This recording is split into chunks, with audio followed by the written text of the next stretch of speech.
Today, I would like to discuss the impact of bro podcasting on not only the election, but just American culture in general. And Joe Rogan has this massive audience and primarily male and evidently pretty impactful on his audience. And he hasn't always been a Trumper. Actually quite far from it. And I want to play this clip for you and our listener of some things that Joe Rogan has said in the past. I really believe if Michelle Obama runs, she wins. She's good. She's great. She's the wife of the best president that we have had in our lifetime. I've never voted right-wing in my life. I consider universal basic income a really good idea. I want free college education. Take it easy. Hello, Bernie. How are you, Joe? Wonderful. Pleasure to meet you. Nice to meet you. I like Tulsi and I like Bernie. That's it. Oh, yeah? Everybody else can eat shit. Look at you, fucking progressive. Yeah. I think I'll probably vote for Bernie. I think he's looking out for the interests of the working people. And I think he wants people to have a better life and do better. And I'm all for that. And if that means I have to pay more in tax, like people think, oh, you're a socialist. I've heard people say that. Oh, you're a fucking socialist, bro. Like, first of all, he's not even a socialist.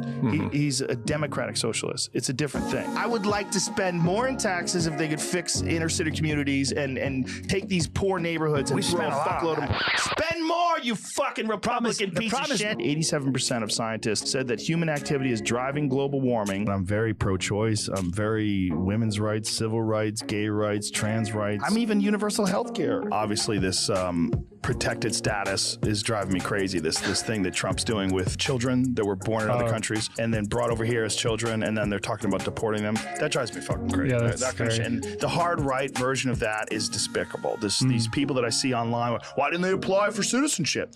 Oh, who knows? Maybe because they're fucking 13. I don't give a fuck if they broke the law. You don't take parents and kids and separate them. You just fucking don't. You know Alonzo? No, who's that? A funny comedian. Yeah. He said, he goes, not all Donald Trump supporters are racist, but all racists are Donald Trump supporters.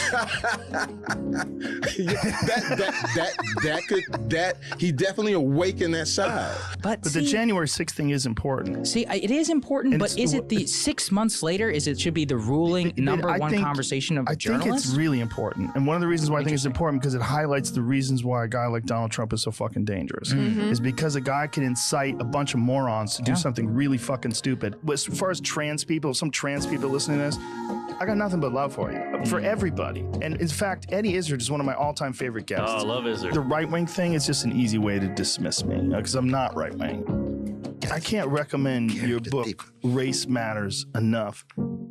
So isn't that interesting? I am shocked based on his current stance these days. Well, I'm not shocked because I always knew that he had a lot of libertarian leanings, and I don't listen to his podcast, but I stay abreast of the news. And, you know, right now you hear a lot of Democrats say, how do we message? That's it. That's the messaging right there. It's simple. It calls people out in a very simple way. I don't like picking on trans people. Trans people have nothing but love for you guys. I'm not for being mean to immigrants. Why didn't they apply? Well, maybe because they're fucking 13 years old. Maybe that's why. Don't bully them. It's a very simple, moral approach with a strong blend of fuck you to it. And what happened to Joe Rogan? You hear all of this moral clarity that he has there. And he's not a pussy when he talks about all these things. He's smart about it. And, but what happened to him happened to millions of Americans. Millions of Americans went from feeling like that about a lot of these social issues and then have shifted completely to a man that took a victory lap for overturning Roe v. Wade. And so I think it's interesting that when you see the messaging of Joe Rogan now kind of matches somewhat of what the electorate is. And his messaging there, I would imagine some of those clips are around the time Biden won, and he won by like 8-9 million votes, very decisive, and won the popular vote over 50%. So I just think it's really interesting how thought leaders in the United States right now have such an impact on what people think. It is interesting because of the switch, and Obviously, I don't know, but my question is, why the change? Why move over to MAGA? What was it that caused that? Was it that that's what its audience wants? Is it because the disinformation is so high on Fox News, his viewers and listeners tune out if he doesn't feed them red meat? Are we so addicted to red meat as a society and being in our own silos and hearing what we want to hear that we can't hear from the other side? I mean, I guess that's my question, because until we understand why these people have switched to hating immigrants, to not giving a shit if the middle class and poor people have health care and Social Security, that women have reproductive freedom, until we figure out why nobody thinks that's important, we can't send the message to help them understand how it impacts them and other members of society. I'm at a loss. I think what happened is this. Rogan there is talking about January 6th and how dangerous it was. And we all saw with our own eyes how dangerous it was. And then they started, oh, it was actually Antifa. Oh, it was just a dust up, blah, blah. The Democrats pussed out. They completely pussed out. Joe Biden should have said, I won. It was free and fair. These people are sore losers. They're liars. I'm going to appoint an attorney general that will prosecute every single one of these people, but I'm mostly concerned about who authorized this, who funded it, and who called off the National Guard. We all saw with our own eyes. Why isn't the military there? Why are these local cops fighting for their lives against all of these depraved people? We just let it go. We let their narrative become true. And so it was this slow lying of allowing all of these crimes to go unreported. Then we find out Trump's stolen all the classified documents. What do? Oh, we've got an investigation with a special counselor and it's going to take this long and blah, blah, blah. That motherfucker should have been arrested. This whole thing should have been dealt with. And I think you would have not seen this many people float when the leaders say, this is bad, this is terrible, this is a crime, but then they don't do anything that equates to those statements.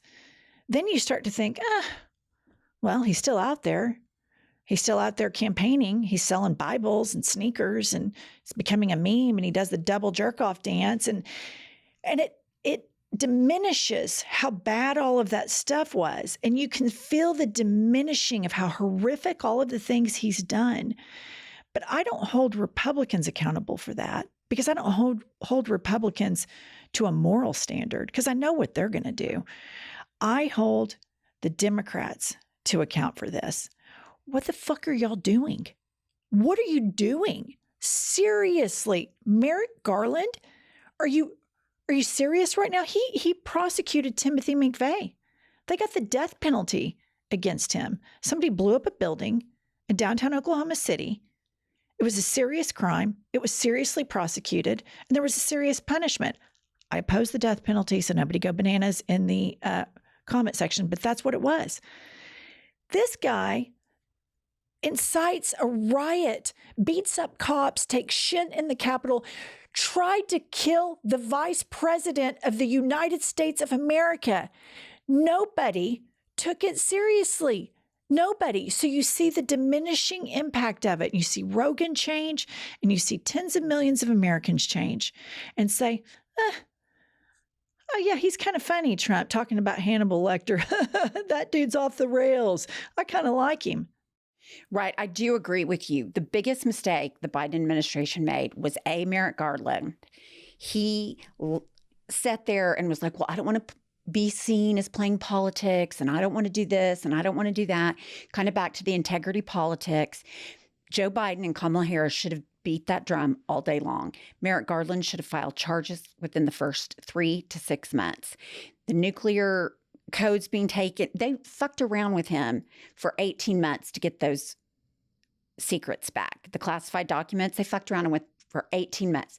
Please, please, please, please, please give us that back. They should have gone in. They should have arrested him. They should have taken him out in cuffs, questioned him, and shown the American people a robust response to his crimes. But instead, we dumped it on the judicial system that he's been undermining for 8 years. And people are like, oh, I mean, I heard so many people say, oh, well, he couldn't get a fair trial because the system's rigged against him. Well, that's not true. Everybody with half a brain knows that's not true.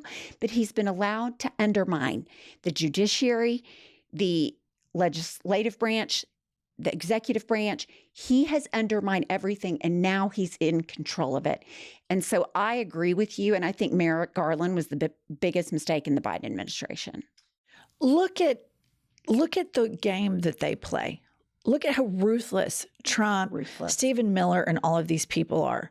And then you have Joe Biden saying, no, I'm not going to pardon Hunter. Are you fucking kidding me? If dumbfuck Eric or Tweedledee Don Jr. were charged or investigated with something, that shit would be buried so fast it'd make your head spin off of your body. They covered up FBI complaints against with the beer drinker Kavanaugh. Mm-hmm. And give me a break. And we're not pardoning Hunter? Are you kidding me? Which was a totally politicized thing that they say, oh, well, he's a private citizen. Yes, but we need to investigate the shit out of this. But Matt Gaetz, right now, private citizen, we can't investigate him or release the documents. They play by a completely different set of rules. And when you see, when history judges how the Democrats handled this moment, when Biden was sworn in 2021, their acquiescence caused this directly. They have shown the public, showed a younger electorate, we don't hold people accountable. Right. We're worried about what that would do to his base. You know who doesn't worry about the Democratic base? Fucking MAGA. They could give two shits. So quit worrying about them because you know your policies help them. Quit trying to, oh, look at us. We got a trophy. Liz Cheney. Look at her. We're going to trot her out. Look, a Republican likes us. She voted with Donald Trump 95% of the time. Look at us. Give me a fucking break. It's the Joe Roganization. You heard what he was like. And I think he would have been, and all of those men, if they would have said, this motherfucker is a liar. He tried to kill his own vice president. This is what America isn't about. People want that shit. What'd we do? Oh, God, we don't want to upset the base of MAGA. Fuck them. I think the Democrats are under some misguided notion that they're going to be able to play kumbaya with MAGA Republicans and that there are still true conservatives out there. And my response to that is you are never, ever, ever going to bring a MAGA voter to the Democratic side. And the pool of true conservatives that haven't gone headlong into MAGA is infantile. But let's talk about the true conservative. Why do we give a shit about the true conservative? Even that language is the problem with the Democratic Party. Fuck the true conservatives. The true conservatives are the Liz Cheneys who trot around and vote with Donald Trump 95% of the time, who perpetuate the lie that after a baby is born, it is executed. Fuck the true conservatives. They're the ones who lie to the middle class and say wealth trickles down. Right. Give me a break. I've had it with the true conservatives and the MAGA base. Fuck all of them. Why do we have to, oh my God, you know what? Mitt Romney likes us. Liz Cheney likes us. They don't give a fuck if we like them or not.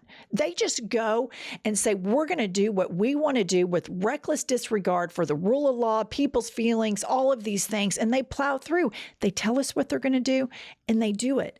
And I think you would have seen a completely different American electorate had Joe Biden done his job, starting with dealing with a coup d'etat.